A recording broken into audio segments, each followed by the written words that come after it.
Hey folks, in this video we're going to take a look at the song Route 66. There are a lot of versions out there. You can probably even hum it to yourself now.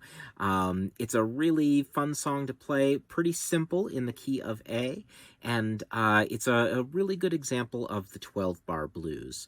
So let's dive into Route 66. So as I said, we're in the key of A, and we've only got 3 chords. We've just got our 1, 4, and 5 chord here, so it doesn't get much simpler than that. And all of our chords are going to be 7th chords. So I've got my A 7th here, my D 7th, and my E 7. Now that D7, as you probably know, there are a couple different ways to play the D7. We've got that one, and we've got this one right here. Both of them are going to work just fine in this song, so pick whichever you're most comfortable with, or if you're comfortable with both, maybe try hopping back and forth in a couple spots. So let's take a look at the format of this song. It's pretty much the same form that keeps repeating. The bridge changes things up just a little bit, but it mostly stays intact. This is a pretty common formula for a lot of blues and rock and roll tunes. Hound Dog kind of follows the same pattern, where we have 12 bars of music that repeat throughout, and we kind of follow a consistent pattern with our chords. So in the case of this song, and most 12-bar blues, we're going to start on the root chord. So we're starting on our A7 here. So we do a measure of A, so 4 strums there, and then we switch to D, and back to A for 2 measures. 3, 4, 2. And we're going to do 2 measures of D7. 1, 2, 3, 4, 2, 2. Back to A for 2 measures. 1, 2, 3, 4, 2, 2. E7 for 1 bar, then 1 bar of D. Then we get 2 bars of A. 1, 2, 3, 4, 2, 2. And then we start back over, right? And we stay on A. 2, 3, 4. 1, 2, 3, 4. 1, 2, 3, 4. Like so. And then we just keep repeating that throughout the whole thing. As I mentioned, the bridge changes things up just a tiny bit. It's mostly in the rhythm. The other thing that we do is in measure 2 of our cycle of chords, we don't go to the D7. We just stay on A for 4 measures straight before we change to the D. Rhythmically, we have these like kind of little stabs, right?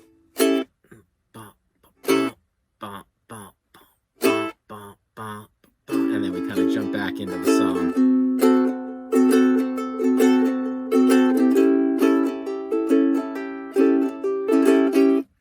So we can look at exactly where that count sits for each of those jabs, and different versions of this song are gonna play some of these parts a little bit differently. Simply, the key is going to depend on who is performing it. The Chuck Berry version is in B flat. Nat King Cole is in G, and this version that we're playing here, of course, is in A. So before we dive too deep into the bridge, let's go back and I'm just going to play through those first 2 verses for you. 1, 2. Well, if you ever plan to motor west, take my way, it's the highway, that's the best. Get your kicks on Route 66. Right into verse 2 here. Well, it winds from Chicago to LA.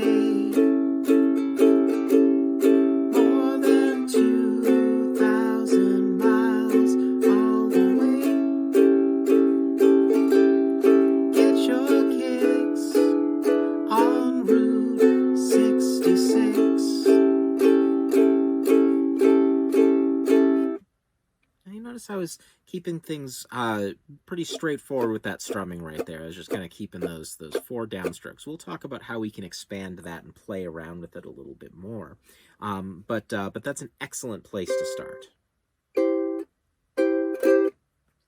So as I mentioned, the bridge is kind of the only place that changes things up, and it's very, very subtle. And you'll see in the Route 66 chord chart that it's very, very similar. Again, it just doesn't jump to that D chord in measure 2. But we can have a lot of fun by changing up the rhythm of the bridge, and a few versions will play it something like this. So we just finished verse 2. Willie goes through St. Louis, Joplin, Missouri, Oklahoma City, looks so, so pretty. You'll see Amarillo,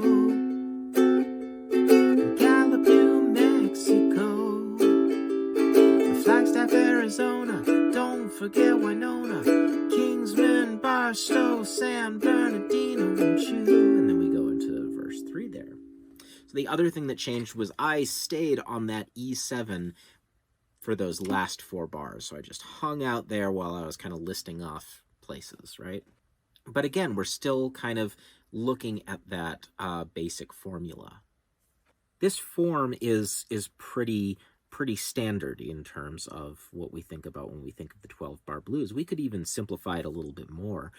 The way that the form works is we have 4 bars of our 1 chord. That's the chord that shares the name of the key that we're playing in. In this case, it's A. Then we have 2 bars of the 4 chord. That means it's the chord based on the 4th note of the scale that we're playing in. In this case, it's the D chord there. And then we go back to 2 bars of our root chord, our 1 chord, our A. And then the end can vary a little bit. We could do one very common way is what we see here in Route 66, where we see the 5 chord. That's the chord that's based off of the 5th note of our scale. Then we do the 4 chord, and then the 1 chord. That last bar might include some sort of little riff or what we call a turnaround to kind of start us back over, kind of signaling, all right, we're going back to the beginning, and here we go. Sometimes it can be as simple as just going back to the 5 chord, so in this case, going back to the E7. And again, those last 4 bars can vary, but it'll usually have like a 5, a 4 and a 1, or maybe just a 5 and a 1. Again, it depends on the song, but that's the basic format for this style of music, this form of playing.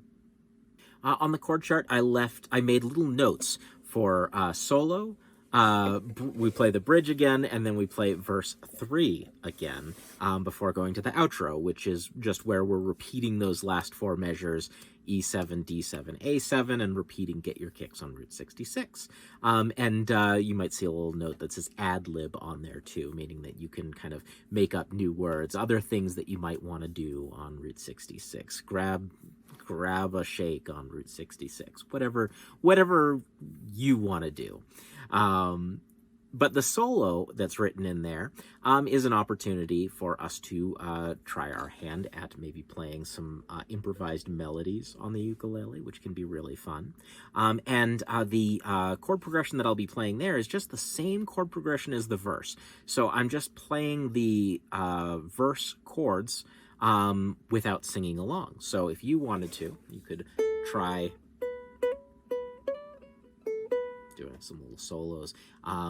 Start off simple, but that'll be for another video. Maybe we'll come back to this song in a video about playing leads. After we play the solo, if we want to do a solo, we'll do the bridge again, then we'll play verse 3 again, and then we just continue right on to the outro. And that'll all make sense when we play it all together. If we made the strumming any more complicated, chances are what I'll do is I'll 1, 2, and 3, 4, and 1, 2, 3, 4, and 1, 2, 3, and 4, and that kind of vibe. I might also want to play it like this with staccato hits on my chords, kind of jazzy.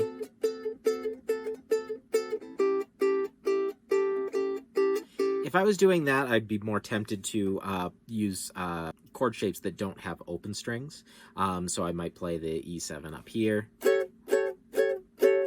D7 here.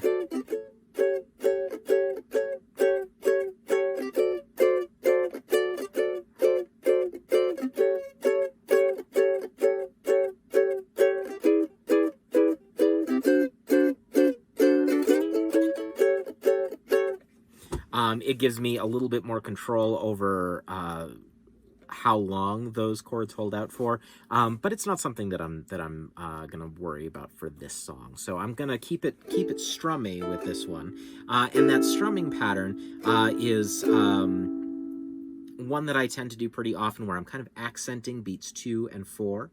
So 1, 2, 3, 4, 1, 2, 3, 4. And I mean, going back and forth between my thumb and my index finger. So I'm kind of starting things off with my thumb. I'm hitting that G string with my thumb. So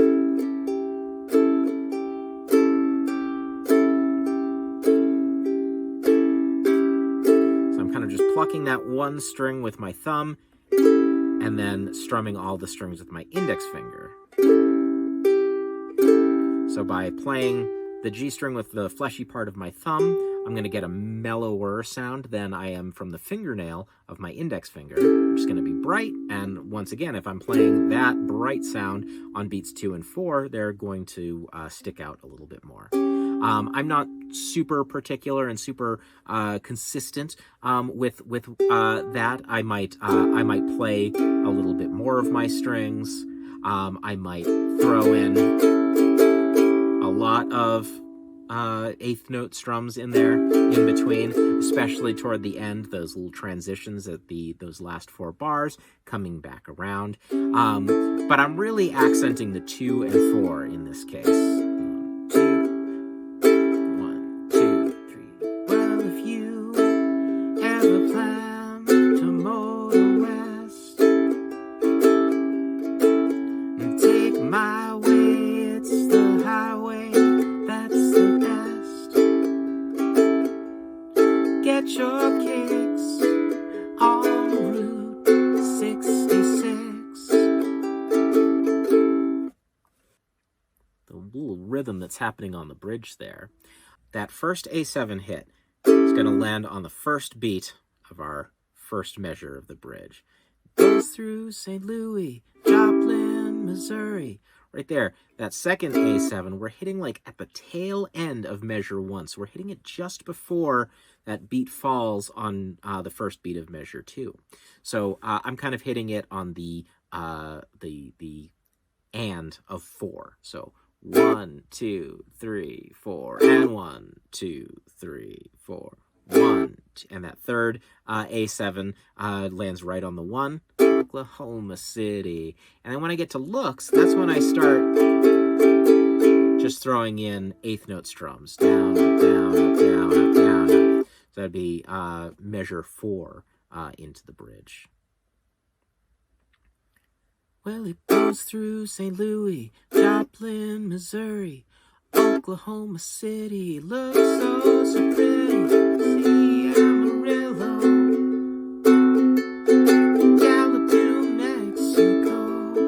Now this all stays the same in terms of like how we might attack it strumming wise. We're just hanging on that E7 for a while before we transition back. All right, so those are all the parts. Let's try putting it together. Strum along with me if you need to work on the chords or the patterns or anything like that a little bit and then come back. That's cool too, but let's play a little Route 66.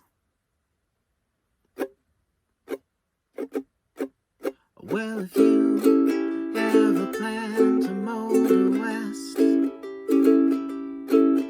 take my way, it's the highway that's the best.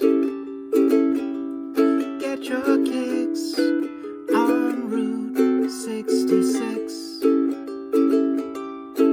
Well, it winds from Chicago to LA.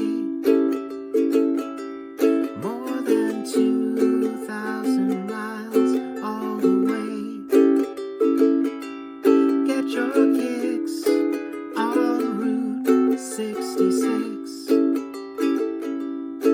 Well, it goes through St. Louis, Joplin, Missouri, Oklahoma City. Looks so pretty to see. Amarillo, Gallup, New Mexico, Flagstaff, Arizona. Don't forget Winona, Kingsman, Barstow, San Bernardino, and Chew. Get hip to this kindly tip and take that California trip. Get your kicks on Route 66.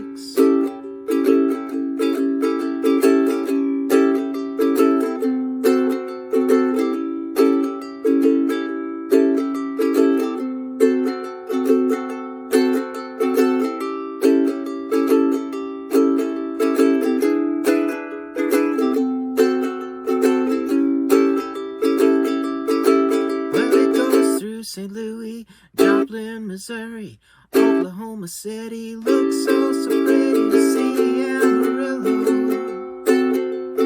Gallup, New Mexico, Flagstaff, Arizona. Don't forget Winona, Kingsman, Barstow, San Bernardino, and Chew. Get hip to this kind of tip and take that California trip. Get your kicks on Route 66. Get your kicks on Route 66. One more time. Get your kicks on Route 66. Thank y'all so much for hanging out with me and strumming along with this song. As always, reach out to me at tinyvillagemusic@gmail.com with any questions, requests for videos, etc. If you're wondering what I'm talking about when I'm mentioning PDFs, and maybe you're not on my mailing list, if you head over there, I will email you all the materials that you'll need for these video lessons every Friday. So it's a good time and it's free. And hey, that's good, right? All right, thank you all very much, and I will see you in the next video. Take care.